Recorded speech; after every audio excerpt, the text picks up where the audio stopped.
வறுத்து அரைச்ச chicken gravy வந்து ரொம்ப சுலபமா நல்லா டேஸ்டியா வந்து பண்ணிடலாம். அதுக்கு வந்து பாத்தீங்கன்னா ஒரு பேன்ல எண்ணெய் சூடு பண்ணிட்டு காரத்துக்கு ஏற்ப வரமிளகாய் சேர்த்துக்கோங்க. அதுக்கப்புறம் 2 பட்டை துண்டு சேர்த்திருக்கேன்.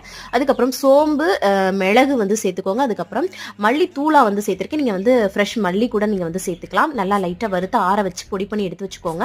அதுக்கப்புறம் ஒரு பேன்ல எண்ணெய் சூடு பண்ணிட்டு சோம்பு, அது கூட வந்து பாத்தீங்கன்னா லவங்கம், அதாவது கிராம்புன்னு சொல்றது வந்து போட்டுக்கோங்க. வெங்காயம், பச்சை மிளகாய், கருவேப்பிலை எல்லாம் போட்டு வதங்கினதுக்கு அப்புறம் பாத்தீங்கன்னா இஞ்சி பூண்டு பேஸ்ட், தக்காளி, தேவையான அளவு உப்பு சேர்த்து நல்லா வந்து பாத்தீங்கன்னா வதக்கி விட்டுக்கோங்க. அதுக்கப்புறம் நம்ம அரைச்சு வச்சிருக்கோம்ல அந்த மசாலா வந்து சேர்த்துட்டு அந்த லைட்டா வந்து சிம்ல வச்சே நம்ம வந்து வதக்கிக்கோங்க. அதுக்கப்புறம் வந்து பாத்தீங்கன்னா அந்த மிக்ஸி ஜாரை அப்படியே கழுவி ஊத்திட்டேன். கொஞ்சம் தண்ணி சேர்த்துக்கணும், இல்லைன்னா அடி பிடிச்சிக்கிறோம்.